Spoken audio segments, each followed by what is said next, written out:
Fuera del aire. NTN 24. Fue una decisión de Estado, para que lo sepan, pues. Quienes no lo sabían y quienes lo tengan que saber. Yo voy a defender el derecho a la tranquilidad de Venezuela. La censura no logró silenciarnos.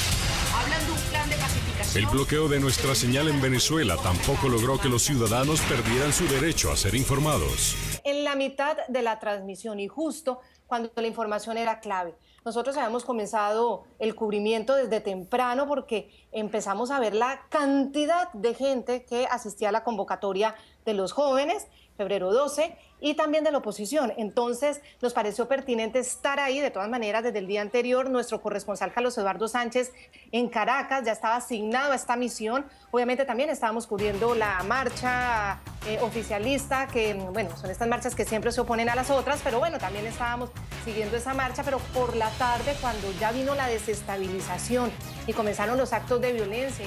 Bueno, y luego de toda esa etapa y de toda esta etapa de censura, de tensiones, de angustia, no solamente para NTN 24, sino para la libertad de prensa en el continente, tenemos con nosotros, para orgullo de este programa, a Claudia Gurizati, quien es la directora general de NTN 24. Es un honor tenerla aquí esta noche, Claudia. Oscar, el placer y el honor es mío estar aquí contigo compartiendo la mesa y con tus televidentes. Muchísimas gracias por esta generosa invitación. Gracias, Claudia. Claudia, has estado en un seminario, un evento anual de periodistas y editores realizado en el Centro de Estudios para Latinoamérica y el Caribe de FAYU. Ayer, denominado Reportando desde y sobre América Latina y el Caribe, ha señalado que hay una actitud fría y distante de los Estados Unidos hacia Latinoamérica, porque en Venezuela lo que hay es una verdadera censura, aunque el secretario Insulza de la OEA dijera en un principio que no había censura en Venezuela. Y como ustedes lo han dicho, es sorprendente. Eso sí fue una noticia hoy.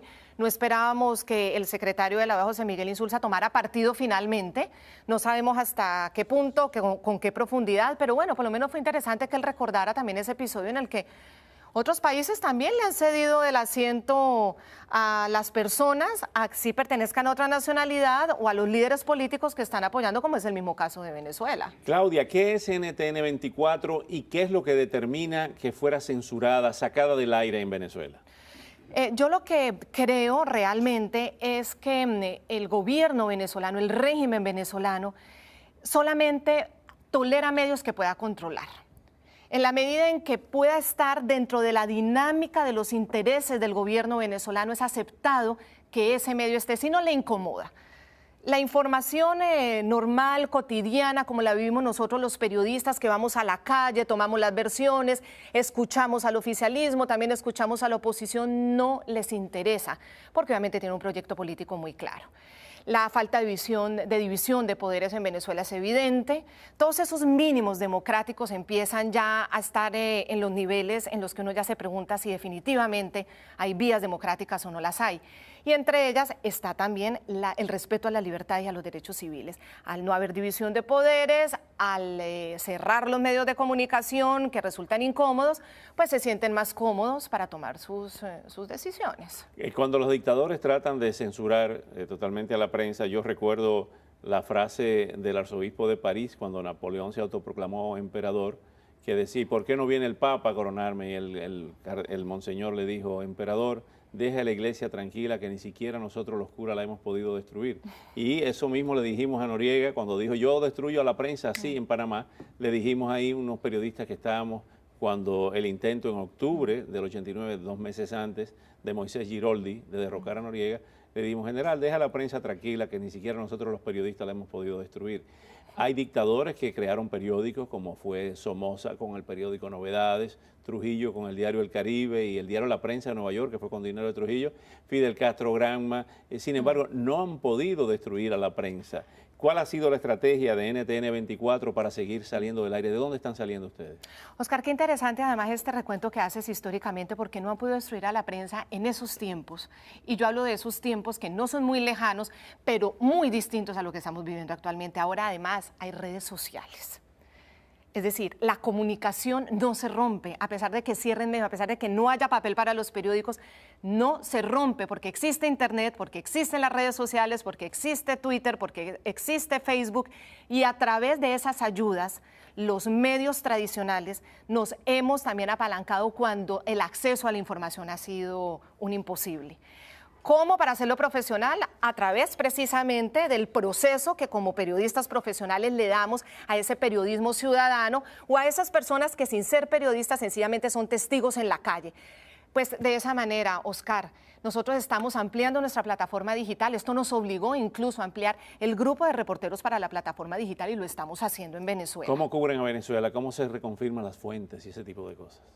Mira, hay muchas formas. Una es con el equipo en terreno. Acabamos de contratar otro equipo precisamente para apoyar a este equipo que ya es reconocido y ya sufre amenazas. Incluso acercarse al oficialismo le resulta bien peligroso porque si hay turbas, pues cualquier incitación a la violencia puede terminar en una agresión física. Cuando se acerca a las fuentes oficiales, pues son insultados y agredidos. Acabamos de contratar este otro equipo. Entonces, para contestarte la pregunta es, por ejemplo, nos llega un video de una agresión a un estudiante.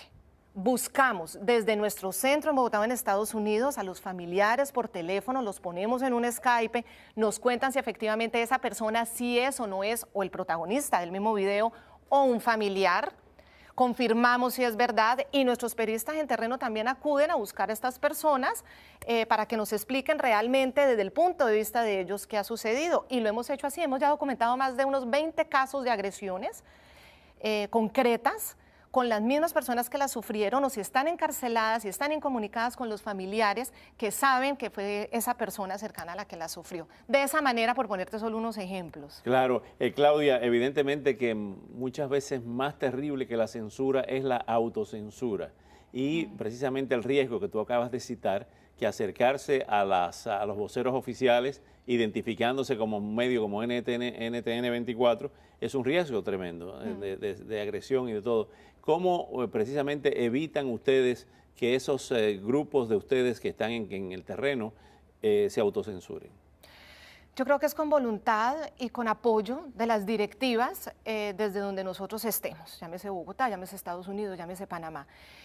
Cuando hay parámetros claros y cuando yo creo que hay conciencia y vocación de generar noticias transparentes, cuando hay conciencia de los valores democráticos, yo creo que pues uno resiste, como periodista resiste porque además nosotros tenemos derechos, pero también tenemos el deber.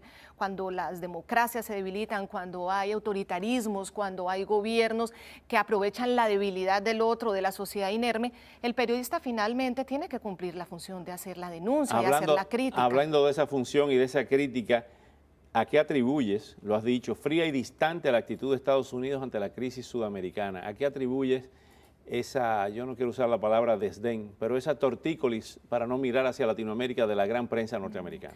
Algunos lo llaman indolencia. Yo pienso que el gobierno de Estados Unidos definitivamente ha perdido un liderazgo en la región. Y como periodistas que hemos hecho cubrimiento de muchos temas que le interesaban a Estados Unidos, el tema del narcotráfico ha sido uno de los que más le ha interesado, yo pienso que estamos atravesando un momento en el que ese liderazgo en los valores democráticos de Estados Unidos está totalmente ausente. En la región nosotros no hemos visto una presencia, ni una persistencia consciente y sistemática de los líderes estadounidenses. Hay una frialdad, nos están viendo como, ok, arreglen los problemas entre ustedes. Un miedo, yo también creo, a ser tildados de intervencionistas en los asuntos de la región. Pero no solamente creo que la responsabilidad es solo de una decisión política de Barack Obama o de los líderes en Estados Unidos. Yo creo que también el cambio de fuerzas en la región y el hecho de que Venezuela logró también con el poder económico de los petrodólares generar una gran influencia y el discurso de que queremos ser independientes a los Estados Unidos, de no depender políticamente de los Estados Unidos, pues también ha alejado a Estados Unidos de la región. Viéndolo desde Colombia, ¿cómo recibió la sociedad colombiana esta censura de NTN 24, teniendo el gobierno colombiano que mantener las formas por el simple y sencillo hecho de que está en su misma realidad, en una realidad difícil, las negociaciones en La Habana con la FARC, las campañas políticas, si lo decimos así en plural, con una oposición tan recia, como tan tenaz, como dicen ustedes los colombianos, sí, de Álvaro Uribe, de Andrés Pastrana, en esa coyuntura se tiene que manejar el gobierno colombiano. Pero ¿cómo lo ves tú? El tratamiento a la situación y a esa realidad venezolana tan explosiva. Ha propuesto una comisión de 3 cancilleres, pero esto tampoco ha calado ni en la oposición ni en la sociedad venezolana. ¿Cómo ves este tema concretamente desde la perspectiva colombiana? Pues mira, para el colombiano común y corriente fue una afrenta el cierre de NTN 24 y esperaban una respuesta del gobierno, pero muy bien lo dices, el gobierno está con otros intereses y en ese momento no puede decir nada. Los expresidentes, no solamente colombianos, sino también otros expresidentes de otros países han sido muy solidarios con NTN 24, el expresidente Alan García, el expresidente Toledo, otros expresidentes de la región, la lista es larga. Los colombianos también sienten que el liderazgo de su presidente no es exactamente lo que esperan. El presidente está muy enfocado en su reelección y para lograr esa reelección está muy esperanzado en lo que suceda en La Habana con las FARC y está dependiendo de que las FARC realmente aceleren y den el paso para hacer una firma de algún acuerdo que haga pensar que efectivamente sí puede haber paz en Colombia. Y obviamente la ilusión de la paz hace que la gente pues tenga expectativa, pero también sorprende que no tenga posturas muy claras cuando se violan derechos y garantías civiles. Vamos a la primera pausa y continuamos con esta brillante periodista. Qué fácil es hacer un programa con una invitada tan brillante como Claudia Gurizati, directora general del canal NTN 24, un nuevo periodismo en América Latina.